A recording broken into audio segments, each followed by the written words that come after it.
Hello and welcome back to the Flat Chat. I'm Heggy here with Callum, and today we are doing our first reviews of the World Cup that kicked off last night.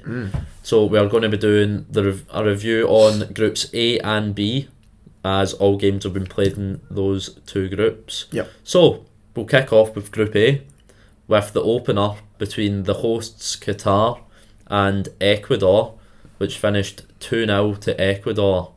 What did you think of this game? The first half was quite exciting, wasn't it? Yeah. I think Ecuador played some really good football. I think the opposite about Qatar.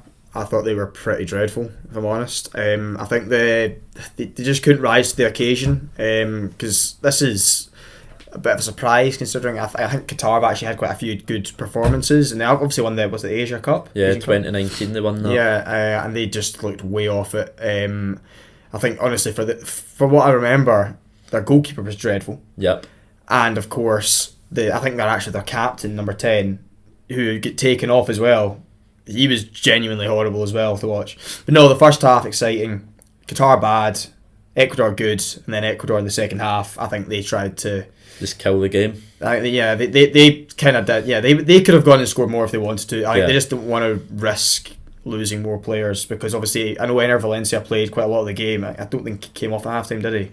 No, he came off after 70 minutes. I've a feeling I've heard that he may be injured, so I think they were worried about any more injuries. But no, I think Ecuador looked really good, but they'll have, of course, a tough time in the next two games. Yeah. What about you?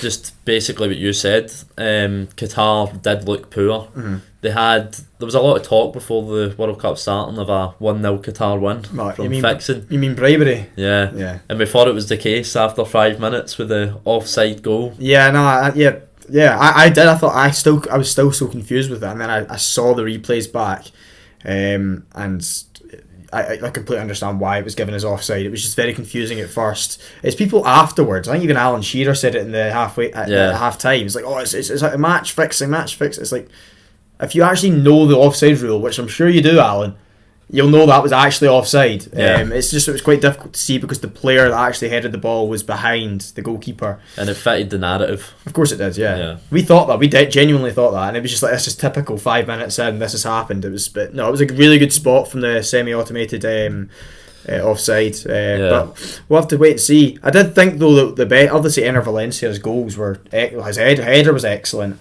And then the other one was a clear penalty. But I thought that Ecuador's right back, I think it was. Yeah. Other than Ener Valencia, was probably my man of the match. Price, is that his name? Something like that. Yeah, no, I think he was excellent. He put the ball in for the headed goal by Ener Valencia. But no, excellent, and Ecuador will take that for sure. Definitely. Qatar fans leaving at half time, they weren't happy about it. Yeah, or the non-Qatari Qatar fans. Yeah. Potentially. Yeah. And Qatar next have a game against Senegal, who also lost their first game. Yep. 2-0 to the Netherlands. They'll feel hard done by. Yeah, they held in pretty well, Senegal. Yeah. They look a really good team. They've got a lot of big players from the Premier League and other big 5 leagues across Europe, but they just didn't have enough for Holland today, who were solid, but were missing a lot of chances. Yeah, no, I think the way this game kind of went was Senegal defending really, really well for the majority of the game. Obviously, the late goals killed that narrative.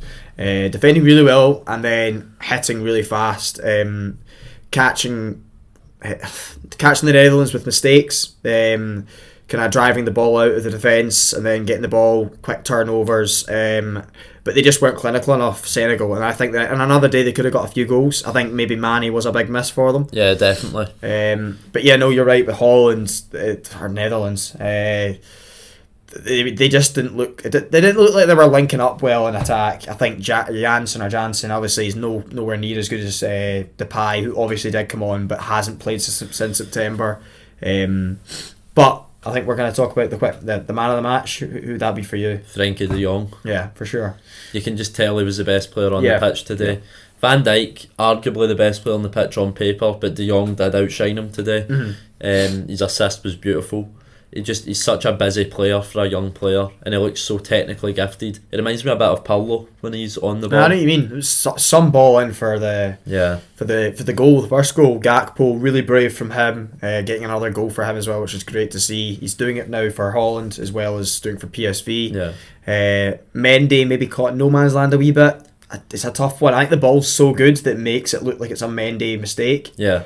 But of course he did then make a mistake for the second one. Yeah. He's got the worst match rating in the screen, which we're looking at, a 5.2. Yeah. Probably justified after the second goal specifically.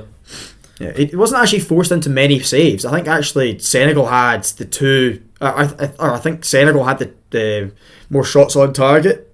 Is that correct? Yeah. Yeah. Yes, they did. Yeah. Holland, they just weren't creating big chances, but they did look the better team on the ball. Yeah, they kept the ball well. Yeah. So I think honestly, I think it's just a typical first game of the group stage for the World Cup. Both teams playing like that. It was a bit scrappy, not quite knowing where other players were meant to be. I think the distances between Ake and Van Dijk, for example, were far too big.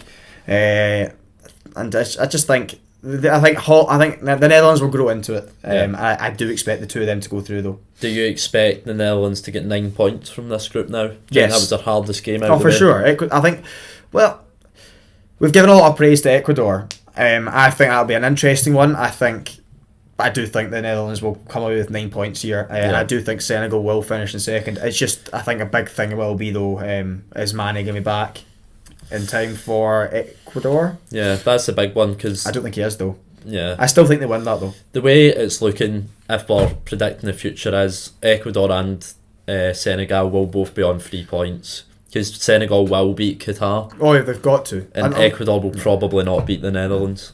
Yeah, no, I agree with that. I think it will be a 9-6-3-0 group. But yeah. Yeah, on to Group B. So we'll start with the first game that happened today at 1 o'clock. England against Iran. A very, very convincing performance. Emphatic, yeah. Really, really, really good for England fans. Yeah. Do you want to move on? We won't speak about England. No, England were great. They actually well outperformed their expected goals as well. So it was showing that the players were, taking the chances very well. Obviously comes to mind Saka's finish, for example. I'm going to bring him up, Arsenal man. His finish for the first goal that he scored, excellent. Jude Bellingham's header, excellent. I think incredible header. Yeah. Even Grealish's goal, that would have been high XG, but it was really well worked. Yeah, well worked. Yeah, it was a good pass again through from Jude Bellingham for Callum Wilson, who was unselfish. But no, England were just really, really good, and I think let's be real here though, they were up against a really poor side. Well, missing a lot of key players. Yes. They were missing key players, but they are still ranked 20th. I don't know how. I know, obviously, but I'm basing this off what I've seen of these players, and obviously, when they're missing quite a lot of key players. I held they didn't turn up to win the game. I don't think they saw this game as a game where they were going to win. So they'll probably be thinking England will run away with it. We'll make sure. Make sure we're good for the other two games. Yeah, that's exactly it. Yeah. No injuries, and then of course did they not get an injury? To the goalkeeper? The goalkeeper did come off with concussion, which means he will be ruled out for the rest of the tournament if they don't progress. Exactly. Because there's a 10-day rule in this tournament. Is it? Oh, yeah. Wow. Which means Maguire may also be missing for the next two He group played games. well. He actually played really well for England. Got an assist. Could have had a penalty. Obviously, he wouldn't take it. It was definitely a penalty. It was a penalty for sure. And then, of course, that then brought controversy because Iran got a penalty, possibly a softer penalty up the other end late in the game as well. Yeah. Based on this performance, though, I think England will be really confident they'll get out this group top and really confident they will beat either Senegal or Ecuador in the next round. I think they will be happy with it. Yeah, I think they'll be watching very closely for the 7 o'clock game tomorrow. France, Australia, see how strong France are looking. Yeah, because that'll be the team after Senegal. Yeah. Looking ahead, I think they're still going to get past Senegal defensively. I wouldn't be surprised if England went there. Yeah, and Senegal sat in and just counter-attacked the way they did with Netherlands today. Yeah, I was just very impressed with the way England played, though. I mean, they've got to be good. England have done this for years and years. They've beaten the teams they're expected to beat convincingly, and then when they'll come unstuck against a tricky side. Yeah, and that doesn't need to just be the best teams in the world, the Frances, the Brazils. It can be It could be anyone. It could be Croatia, like they did a few years ago. Iceland as well, a few. There you go. But no, I think England fans can be very happy with what they saw. Jude Bellingham in particular. So yes, unbelievable. Definitely the standout for me. Maybe other than Saka, these 2 goals. He did get the man of the match, but I think it is because of the goals he got. Yeah. Right, we'll move on to the final game of Group B, and it was a 1-1 draw between the USA and Wales. Wales fortunate maybe to come out with a draw, especially based in the first half. Yeah, I thought for sure. I think there was only one team in it, and I think Wales fans were rightly annoyed that Kiefer Moore didn't start, and because he was the game changer for them in that 100%. Second half. But quickly, just going back to the Iran here, because this is probably the perfect result for them, based on obviously today's performance against England. They knew they were getting hammered, and then they'll take a 1-1 draw here because that gives them a real chance. Do you think Iran have a chance of beating Wales in their next game, or do you just fancy Wales to win that? I don't know. I really don't know. I haven't actually quite thought about that yet. I would back Wales. Based off Wales' second half performance against the USA. I would definitely back Wales. Yeah. And I'm not particularly impressed with Iran, but of course they went up against a good side. I would definitely back Wales if they play Kiefer Moore from the start, because Dan James is not a striker. No. He shouldn't be starting up front for Wales, especially when they've got a Premier League striker in Kiefer Moore, who has been in good form. Yeah. He scored 5 or 6 goals in the Premier League. Yeah, for sure. Dan James is more effective out wide, but they obviously prefer Bale and Wilson. Yeah, I think Brennan Johnson was excellent when he came on as well. Yeah, that's another definitely. one to look out for. I think Ampadu was pretty good as well, especially in the second half. But it was strange the way the game started though. The Wales, I think that Kiefer Moore thing was massive for them. They didn't have someone a target man to lump the ball up to because they were playing so deep. And the US ran all over them. They were really playing up to a really high tempo in the first half. The US, and then they took their foot off the gas in the second half. Yeah. And I think a big part of that would have been the Kiefer Moore. There was a threat in the second half going forward. Yeah, it gave them something else to think about rather than just bombing forward. Aye. That's all. Yeah. Do you see both these teams beating Iran though? We've said about Wales. Do you see USA beating Iran? Yeah, I do. I think that's now just... I do, yeah. Do you think it's going to come down to goal difference? I think so. But we can't write off Iran still. We don't know. They might come out a better side. They might actually now come out with a bit of ambition because they didn't have that today against England. You would also have to say the way the results have went will favour Wales because they play England last, and England may already be through by the time they play Wales and give some of the other players a chance to get a run out. And Wales will have played Iran by that point as well. They might be on 4 points. So that's true. But I mean, that's just putting a wee bit of pressure on the US. I don't think that really. I mean, at that point, if the results have gone the way you're describing, Iran are out. Yeah, they're out with their starting keeper gone. I don't think it matters too much. I think the way the fixtures lie doesn't really matter. Not for me anyway. Maybe if I had a horse in the race, I would be using that as an excuse, but I certainly don't here. We'll have to wait and see with this one. It's interesting. The draw's probably better for the group as a whole. Definitely. Let's put it that way. I think it will come down to goal difference as well. Quickly, we'll talk about any key players here. Going forward especially as well. The midfield for USA, I'm really impressed with their Tyler midfield. Adams, McKennie and Musa. Yeah, Musa was good as well. Yeah, he's got one of the lower match ratings on this, and I'm quite surprised because he was very busy in midfield. He was putting his body in the line. I was really impressed with him. And McKennie as well has got one of the lowest ratings, so I don't really know. He did come off though and had a yellow. I think there was a lot of impressive performances. I think Robinson at fullback was really good for them, and of course Weah got the goal. Looked pretty sharp. And then of course we've talked about Kiefer Moore.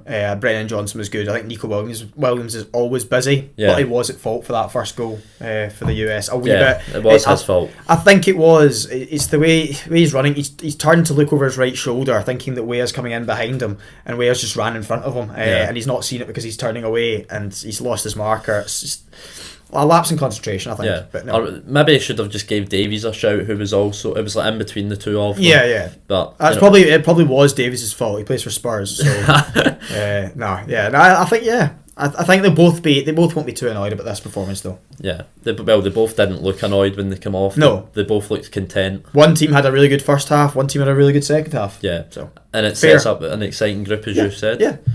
So that's been our quick roundup of groups A and B from Matchday 1.